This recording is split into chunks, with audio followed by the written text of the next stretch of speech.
भारतीय संस्कृतीचा मूलभूत सिद्धांतच हा त्यागाशी जोडला गेलाय. ही संस्कृती सगळ्यांमध्ये एकता निर्माण करणारी आहे. येथील साहित्य आणि कला सुद्धा मानवाला एकत्रित ठेवून मजबूत करण्याचे काम करत असल्यामुळेच उद्याच्या काळात भारत देश बौद्धिक, आध्यात्मिक, वैज्ञानिक, आर्थिक क्षेत्रात जगावर राज्य करेल, असा आशावाद केरळचे राज्यपाल आरिफ मोहम्मद खान यांनी व्यक्त केलाय.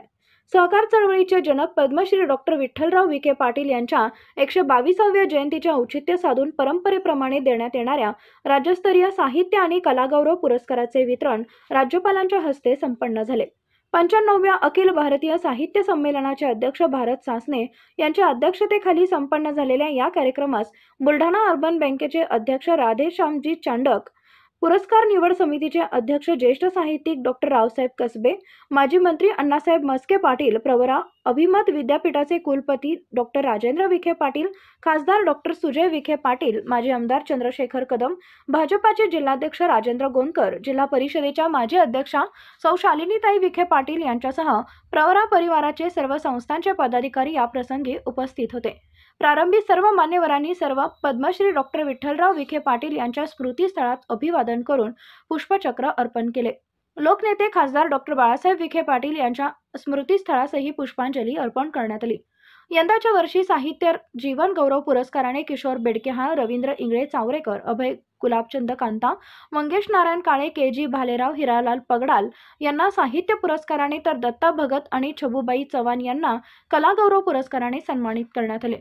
रोख रक्कम स्मृतिचिन्ह असे या पुरस्काराचे स्वरूप असून यंदाच्या पुरस्काराचे हे 32वे वर्ष आहे.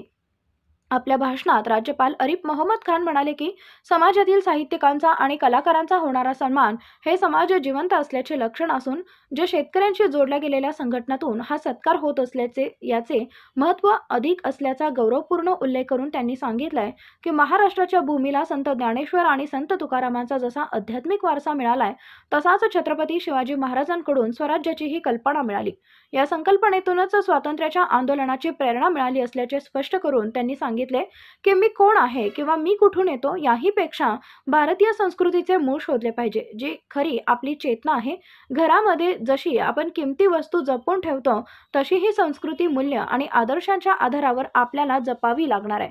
हे आदर्शच उद्याच्या चरितार्थाचा भाग बनणार असल्याचं त्यांनी सांगितलं आहे. हजारो वर्षापूर्वीचा हा संस्कृतीचा इतिहास रामायण, महाभारत, कुराण, बायबल या सर्वच ग्रंथांमध्ये पाहायला मिळतो. याचाच अर्थ ही एक शब्दांची ताकद आहे. शब्दांच्या समूहानेच भावना अभिव्यक्त होतात. यातूनच मानसिक बळ आणि मानवी भावना अधिक सदृढ करण्याचे काम भाषेच्या माध्यमातून झाले असल्याचे सांगतानाच साहित्यातून आदर्श मूल्य निर्माण होण्याची गरज व्यक्त करतानाच प्राकृतिक बदलाची निशाणी ही साहित्य आणि कलेच्या माध्यमातून दिसते. या कलेचे अमृत साहित्यकांनी आणि कलाकारांनी निर्माण करताना साहित्यातून नैतिकतेचा, समानतेचा आणि लोककल्याणाचा भाव निर्माण करण्याचा प्रयत्न करावा असे आवाहनही त्यांनी शेवटी केले. किसी संगठन द्वारा अगर साहित्यकारों को, कलाकारों को सम्मानित किया जाता है तो ये समाज के जीवंत होने की निशानी है.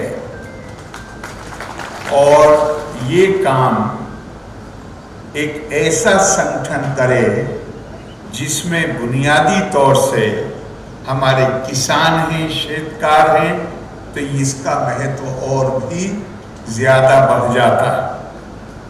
महाराष्ट्र आने का मतलब है वो सारी अच्छी स्मृतियाँ मस्तिष्क में आती हैं. ये संतों की भूमि है. संत ज्ञानेश्वर की ज्ञानेश्वरी, जगत गुरु संत तुकाराम के भंग और इन्होंने जो आध्यात्मिक और सामाजिक चेतना पैदा की है, और फिर छत्रपति शिवाजी महाराज जिन्होंने स्वराज की कल्पना की और अपने कामों से हमारे स्वतंत्रता संग्राम के, हमारा स्वतंत्रता का जो आंदोलन है उसमें हमारे सेनानियों को जिस तरह उन्होंने प्रेरित किया है, उनकी उनके कामों ने, उनकी बातों ने, तो उन सब संतों और महापुरुषों के प्रति प्रणाम, उनकी स्मृति में, उनके चरणों में स्मृति पुष्प रखते हुए मैं अपनी 2-4 बातें कहूँगा।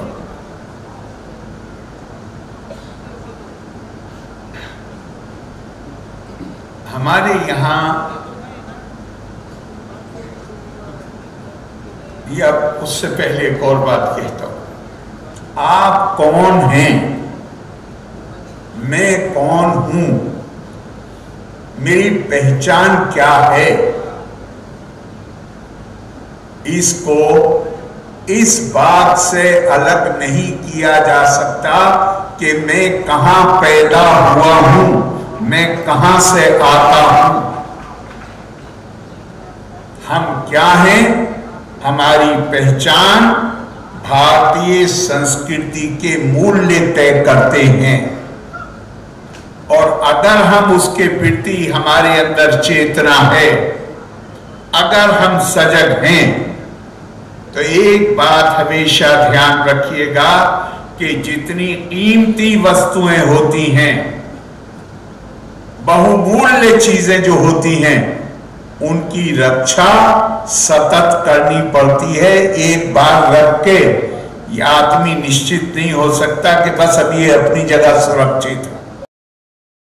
साहित्य संमेलनाचे अध्यक्ष भारत सास्ते म्हणाले की समाजाला भाषा किंवा अक्षरज्ञान अवगत झाले असले तरी समाज एका निरक्षरतेकडे जात का आहे अशी भीती व्यक्त करतानाच कला कधी विभक्त होत नाही, जिथे कधी विभाजन करता येत नाही। कला आणि साहित्यामध्ये विस्तृत असे समाज जीवन समाविष्ट असल्यामुळे राजकारणात आपल्या समाजकारणात तिची व्यापकता आपल्याला पाहायला मिळते। सध्या परिस्थितीत विचारांची गर्दी वाढली असली तरी केवळ फॉलोअर्स म्हणून चालणार नाही, तर विचारवंतांची आवश्यकता असल्याचं त्यांनी आवर्जून सांगितलंय। जीवन गौरव पुरस्कार प्राप्त किशोर बेडके हा सत्काराला उत्तर देताना म्हणाले की या मिळालेल्या पुरस्कारापर्यंत पोहोचण्यासाठी अनेकांच्या हाताची मदत झाली। हा पुरस्कार त्यांनी दिवंगत पत्नी आणि डॉक्टर नरेंद्र दाभोळकर यांना समर्पित करत असल्याचे सांगताच पद्मश्रींच्या नावाने मिळणारा हा पुरस्कार मोठा आहे, कारण पद्मश्रींनी जो विचार दिला तो शोषणमुक्त समाज निर्मितीचा होता। समग्र समाज जीवनाच्या आर्थिक आणि सांस्कृतिक वातावरणातून समाज ताटमानेने उभा राहावा हा सहकार चळवळीचा विचार होता, असंही त्यांनी आपल्या मनोगतात सांगितलंय।